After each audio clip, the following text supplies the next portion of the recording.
Bienvenidos a La Otra Aventura, un espacio dedicado al mundo de los libros. El pintor francés Marcel Duchamp dijo que siempre son los demás los que se mueren. En México asistimos a los ritos funerarios que anuncian el cierre del año y que nos ponen una vez más frente a la muerte. Así que ya llegó la mera hora, la liberadora, la pálida, la calva, la huesos, la patas de alambre, la mismísima pelona. Ya llegó la igualadora, la novia fiel.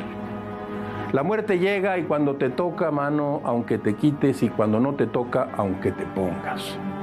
El culto a la muerte puede considerarse como el elemento más antiguo, fundamental y auténtico de la cultura popular mexicana. Nuestra literatura está llena de serias referencias a la muerte, al moribundo, a la vida después de la muerte y a la conmemoración de la muerte como una cuestión mexicana. La literatura universal, sin el cariz tragicómico que le ha impreso a la cultura mexicana la muerte, se encuentra también llena de reflexiones y narrativas que buscan una explicación para los vivos sobre las acciones inmisericordias de la muerte. Es más duro asumirla que padecerla, escribió Chateaubriand. Hoy hablaremos precisamente de la muerte en la literatura, la muerte enamorada, que no dejará de visitarnos, la muerte de los demás que es siempre nuestra propia muerte. El poeta metafísico John Donne lo dijo más claramente: la muerte de cualquier hombre me disminuye porque yo formo parte de la humanidad, por tanto, nunca mandes a nadie a preguntar por quién doblan las campanas, doblan por ti. Les recuerdo que fue Adolfo Bioy Casares quien escribió que leer era la otra aventura y que la primera era probablemente la vida misma. Estamos pues en la otra aventura.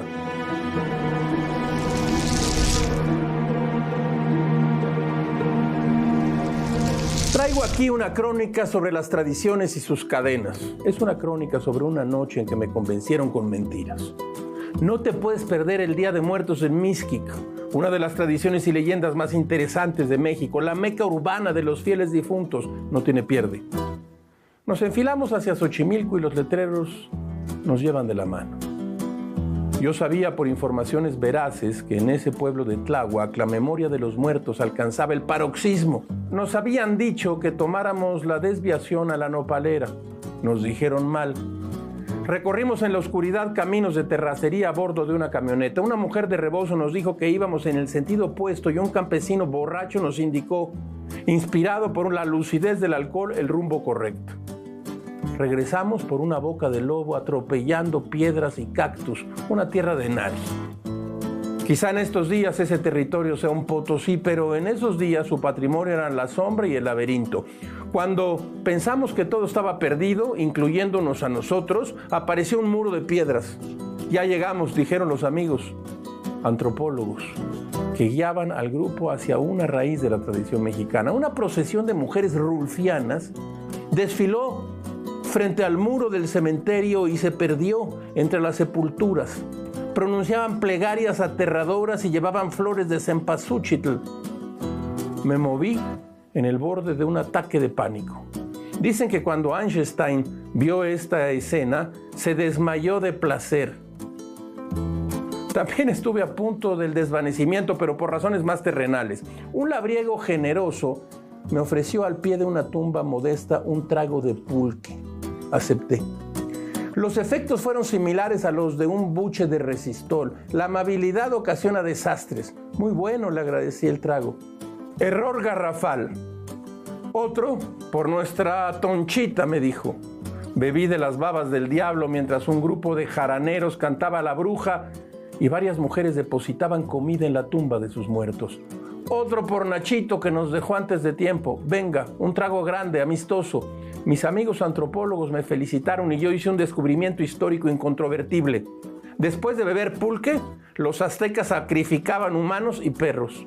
Mi nuevo amigo me dijo, al rato vienen. Se refería a los muertos. Bebiendo pulque no solo los muertos salen de la tumba, las piedras dan largos discursos sobre la vida y la muerte. Me ofreció más del líquido sagrado. Me negué y me vio con mala cara.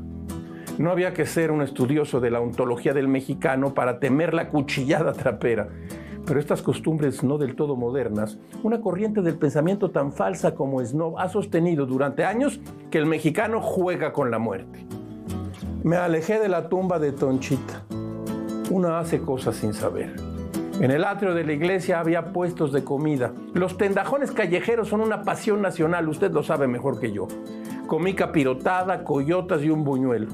Mis amigos antropólogos me elogiaron y yo pedí de inmediato a un gastroenterólogo. Acabo de ingerir 7,000 calorías. La tubería va a estallar en pedazos. Además tomé pulque, soy una bomba humana. Ayúdenme por piedad. Nadie hizo caso. Mis amigos antropólogos ponderaban las calaveras de azúcar, el papel picado, la mano del metate, la imaginación popular, la obra de José Guadalupe Posada, las diversas interpretaciones de la Catrina y la Pulquera, la banda musical compuesta por Calacas, y yo estallaba. A mis amigos, que para entonces eran mis enemigos, les dio por analizar los distintos nombres que el mexicano le pone a la muerte. La flaca, la fría, la sin dientes, la pelona, la parca. En las calles de Mixquic me sentí castigado por un Dios severo y condenado a las llamas del infierno. Mientras los deudos les daban de comer a sus fieles difuntos, la noche avanzaba hacia el despeñadero. El regreso fue peor, nos perdimos. Mis amigos antropólogos sabían muchísimo de tradiciones, pero su verdadera sabiduría era la desorientación eterna. La camioneta transitaba al borde de un canal. Llegamos a Xochimilco, dijo una voz en el asiento de atrás. Una buena noticia si se tratara de ir en trajinera. Al cabo de 2 horas el camino se iluminó. Al fin el alumbrado público. La gaviota de los marineros urbanos. Nunca olvidaré Mixquic y desde luego nunca volveré. Se los digo. El pulque es una bebida maldita. Así, mi experiencia el día de muerte.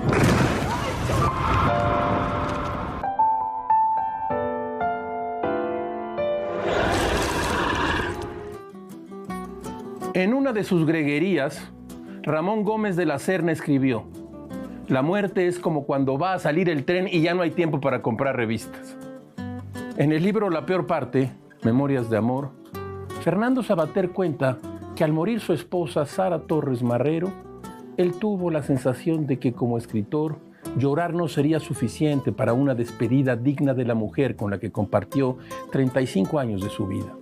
Cuenta Savater: en cuanto pude me puse a escribir lo que suponía para mí ser tan desgraciado. Apuntes descalabrados, apuntes erráticos, por primera vez en mi vida algo que no tenía intención clara de publicar. ¿Para qué?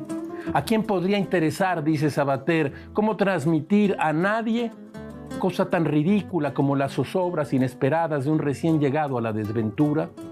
A lo largo de casi 2 años fui añadiendo unas pocas líneas al día, nunca más de un par de párrafos breves a la semana. En uno de los recuerdos evocados en este compendio de memorias, Savater cuenta que el primer viaje que él y su esposa realizaron juntos fue a Venecia. Una de las noches en la ciudad italiana, una fuerte lluvia los obligó a refugiarse en una pequeña óptica. Dice Savater que, como las condiciones del clima no parecía que fueran a mejorar, pronto decidió probarse unos anteojos de color anaranjado. Aquellos fueron los primeros lentes extravagantes que compró. Tras ese recuerdo, el escritor comenta que Sara Torres, a ella le gustaba que utilizara ese tipo de cosas atrevidas. Camisas floreadas, atuendos playeros, escandalosos, gabardinas con grandes cinchas, corbatas festivas. Torres Marrero, mi pelo cohete, como le decía Savater, murió a las 3:10 de la madrugada del 18 de marzo del año 2015, terminando así con una tortura de 9 meses de esfuerzos clínicos para combatir un agresivo tumor cerebral.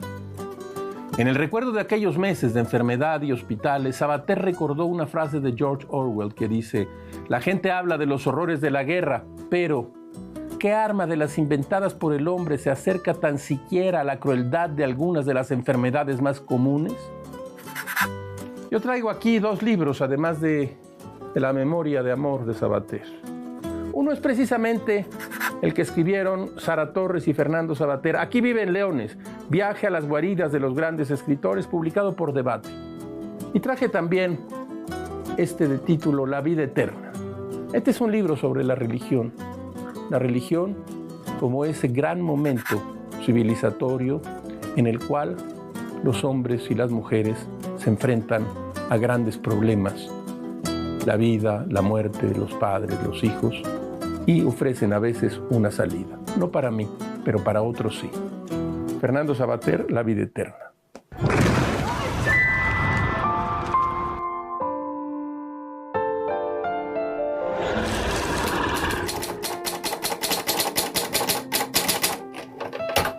De la mesa de novedades, mire usted lo que nos ha llegado. Lumen ha publicado a Alice Munro, Premio Nobel de Literatura, Danza de las Sombras.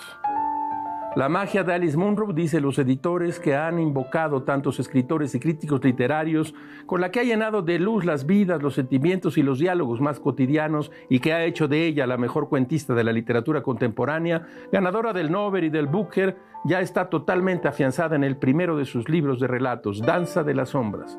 15 historias, algunas de marcado carácter autobiográfico, que revelan los múltiples matices de la naturaleza humana. Alice Munro, literatura de una gran escritora. Nos ha llegado también a la mesa de novedades de Alfaguara, Arturo Pérez Reverte, Revolución. Uno más de los libros de Arturo Pérez Reverte que seguramente será un éxito de ventas. Esta es la historia de un hombre, 3 mujeres, una revolución y un tesoro. La revolución fue la de México en tiempos de Emiliano Zapata y Francisco Villa. El tesoro fueron 15,000 monedas de oro de a 20 pesos, de las denominadas Maximilianos, robadas en un banco de Ciudad Juárez el 8 de mayo de 1911. El hombre se llamaba Martín Garret Ortiz y era un joven ingeniero de las minas, y Arturo Pérez Reverte logra quizás en este libro su reciente novela más interesante. Pérez Reverte, Revolución, Alfaguara. Y mire usted, de Claudia Marcuchetti Pascoli, Fuego que no muere. 2 hombres y un sombrío misterio se esconden tras la muerte de Tina Modotti. Editorial Planeta. Cuando el cadáver de Tina Modotti llega a la morgue del doctor Zárate para que le practique la autopsia, Armando, fotógrafo aficionado e hijo del forense, se escabulle para intentar hacerle un retrato a la mujer que fuera modelo, artista y revolucionaria. ¿Realmente fue una falla del corazón la causa de su deceso o hay algo más que se está ocultando? La pregunta lo intriga y poco a poco invade todo su mundo. Esta novela de Marcuchetti puede ser una de las más interesantes novedades de estos días. Fuego que no muere. Editorial Planeta. Ella es Claudia Marcuchetti Pascoli. De la mesa de novedades.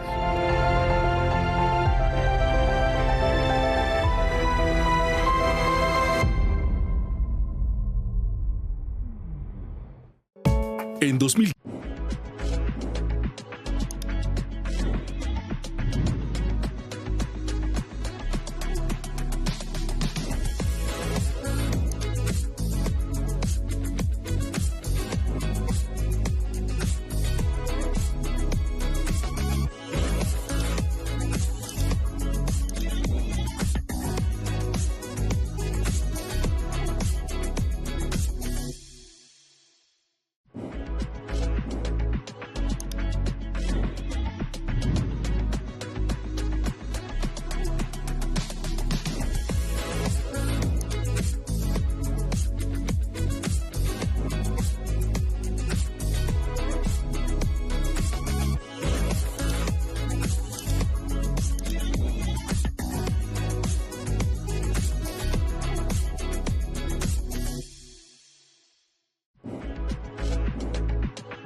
Te falta una sola persona y el mundo entero está vacío, escribió Joan Didion en su libro El año del pensamiento mágico. Un relato que comienza el día 4 de octubre del año 2004. 9 meses después de que su esposo, John Gregory Dunn, sufriera un infarto fulminante en el departamento en el que ambos vivían en la ciudad de Nueva York. Para aquel momento, la tarde del 30 de diciembre del año 2003, la hija del matrimonio, Dawn Didion, de nombre Quintana Roo, así como usted lo oye, llevaba 5 días inconsciente en una unidad de cuidados intensivos del centro médico Bred Israel debido a un choque séptico. Cuenta Didion que aquel día regresaron a casa después de estar en el hospital, encendieron la chimenea, pusieron la cena en el horno y se sirvieron una copa. Mientras esperaban que la cena estuviera lista, John se sentó a la chimenea, junto a la chimenea, con un whisky en la mano, y John se quedó en la cocina mezclando los ingredientes de una ensalada. Él habla sobre la influencia de la Primera Guerra Mundial en el resto del siglo XX, pero de pronto se impuso el silencio. De eso hablaba su esposo.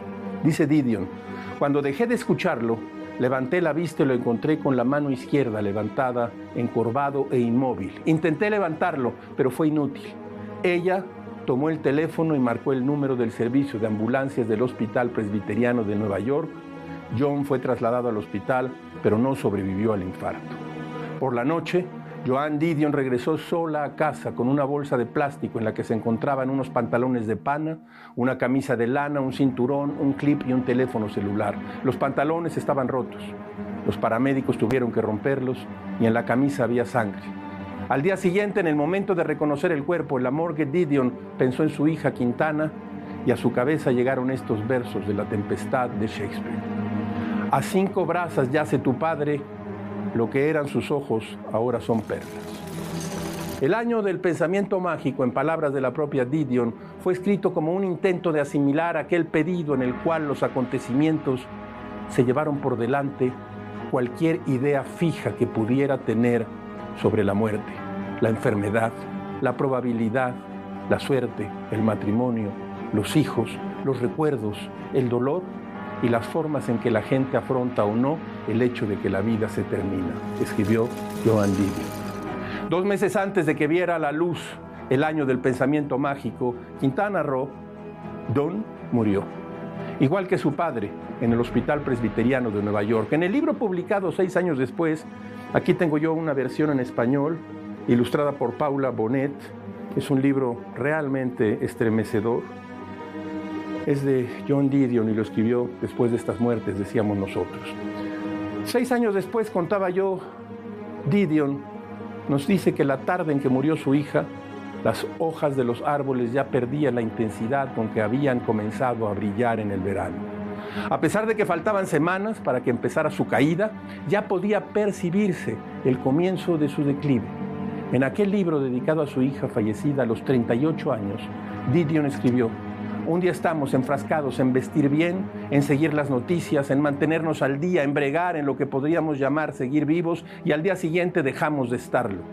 Un día estamos pasando con nuestro verdadero entusiasmo las páginas de lo que sea que nos ha llegado en el correo. Puede que sea Vogue, puede que sea Foreign Affairs, sea lo que sea, estamos enormemente interesados, contentos de tener ese manual para seguir vivos, y al día siguiente vamos andando hacia el norte por Madison Avenue, pasando por delante de Barneys y de Armani, o bien por Park Avenue, pasando por delante del Consejo de Relaciones Exteriores, y ni siquiera les echamos un vistazo al pasar. Yo misma coloqué las cenizas de mi hija en el muro. Yo misma vi cerrarse a las 6 puertas de la catedral. Sé que es lo que estoy experimentando ahora.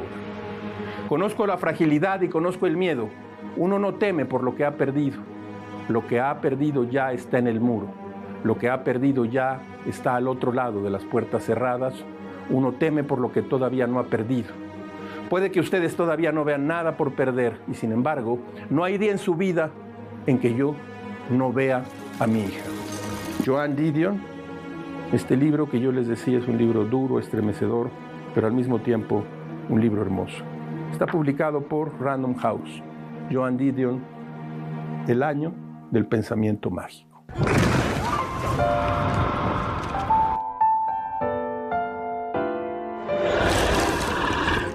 Mire usted lo que tengo aquí.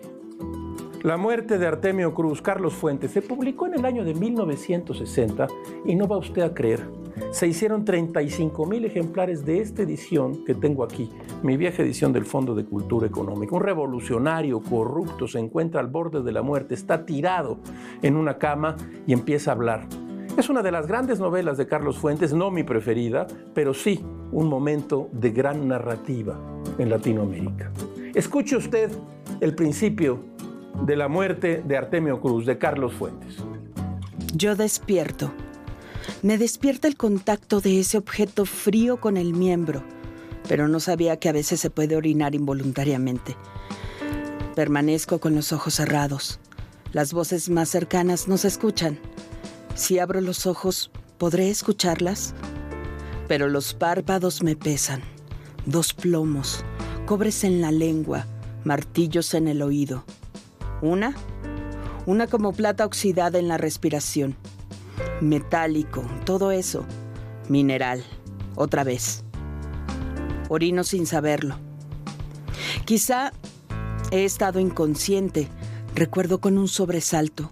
Durante esas horas comí sin saberlo, porque apenas clareaba cuando alargué la mano y arrojé, también sin quererlo, el teléfono al piso y quedé boca abajo sobre el lecho, con mis brazos colgando, un hormigueo por las venas de la muñeca. Ahora despierto, pero no quiero abrir los ojos. Aunque no quiera, algo brilla con insistencia cerca de mi rostro.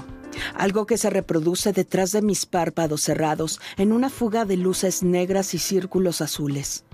Contraigo los músculos de la cara. Abro el ojo derecho y lo veo reflejado en las incrustaciones de vidrio de una bolsa de mujer. Soy esto. Soy este viejo con las facciones partidas por los cuadros desiguales del vidrio. Soy este ojo. Soy este ojo surcado por las raíces de una cólera acumulada, vieja, olvidada, siempre actual. Soy este ojo abultado y verde entre los párpados. Párpados aceitosos. Soy esta nariz,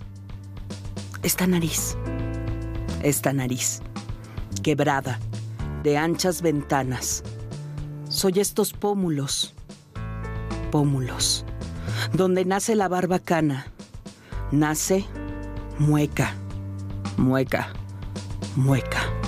Soy esta mueca que nada tiene que ver con la vejez o el dolor. Mueca, con los colmillos ennegrecidos por el tabaco.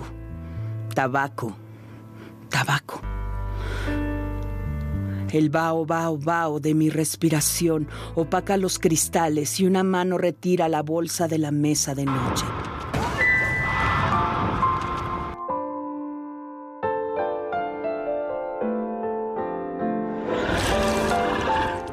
Dime cómo mueres y te diré quién eres. Octavio Paz escribió en el ensayo Día de Muertos Todos Santos, texto que forma parte del Laberinto de la Soledad, que la muerte es un espejo que refleja las vanas gesticulaciones de la vida. Paz menciona que toda esa confusión de actos, omisiones, arrepentimientos y tentativas, obras y sobras, que es cada vida, encuentran en la muerte no un sentido o una explicación, sino solamente un fin. Si no morimos como vivimos, agrega Paz, es porque realmente no fue nuestra la vida que vivimos. No nos pertenecía como no nos pertenece la mala suerte que nos mata. Dime cómo mueres y te diré quién eres. Además, la novela mexicana por excelencia, la mejor muestra de la narrativa mexicana moderna, Pedro Páramo, usted lo sabe muy bien. Un pueblo habitado por fantasmas, hijos todos de un cacique, fue imaginado por Juan Rulfo. En él, la tierra polvorienta de cualquier lugar en México es el escenario donde la vida y la muerte se confunden hasta ser lo mismo. También José Revueltas escribió, por cierto, El luto humano, un retrato de la muerte cuyas primeras líneas son estremecedoras y absolutas. La muerte estaba allí, blanca, en la silla, con su rostro. José Revueltas. Yo tengo aquí, desde luego, mi vieja edición, que no presto, Juan Rulfo, Pedro Páramo, en la vieja edición del Fondo de Cultura Económica, una editorial de la cual nunca debió salir Juan Rulfo, pero la familia decidió llevárselo a una gran peregrinación editorial, tal que hoy en día sus libros se consiguen con gran dificultad. Y tengo esta edición de Octavio Paz, El laberinto de la soledad, postdata, Vuelta al laberinto de la soledad. Es una edición en el 65 aniversario a cargo de Enrico María Santi, publicada por el Fondo de Cultura Económica. Dos clásicos de las letras mexicanas, dos clásicos de la muerte.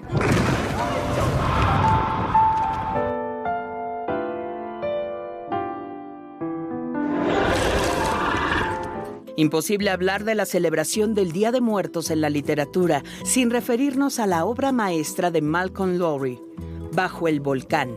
Esta novela endiabladamente profunda transcurre todo durante esta celebración del año 1938. La historia de un cónsul alcohólico sirve de guía y receptáculo para los tormentos del amor, de la locura y de la muerte. Lowry dice en el prólogo a la edición francesa escrita en 1948, ese México, lugar de encuentro de distintas razas, antigua arena de conflictos políticos y sociales, donde un pueblo colorista y genial cultiva una religión que se puede considerar una religión de la muerte. Con Cuauhnáhuac, nombre náhuatl de Cuernavaca, como escenario total de la novela, y a las faldas del Popocatépetl y el Iztaccíhuatl, gigantes que persiguen sin tregua al cónsul Geoffrey Firmin. Esta novela de ritmo lento, melancólico y trágico es considerada una obra maestra de la literatura universal. ¿Hay algo más bello que pueda compararse con una cantina en la mañana temprano? Esta obra sin parangón describe los avatares de un hombre derrotado para siempre. La historia de un naufragio etílico a la vera de México, un país que se muestra terrible y afable a la vez, como un hogar en llamas.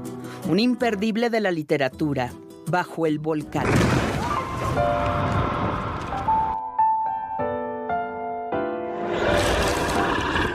Como todas las semanas, usted encontrará aquí un espacio ¿para qué? Para la felicidad de las frases célebres, esas que se dicen en las sobremesas, esas que se repiten una y otra vez. Escuche usted esta. Esta es de Woody Allen. Sigo preguntándome si hay vida después de la muerte. Y si la hay, ¿le cambiarán a usted un billete de 500? Woody Allen. Hemos llegado al final de esta emisión y esta aventura. Soy Rafael Pérez Gay y los espero aquí la próxima semana. Abres una puerta y aparece un mundo. Eso es un libro.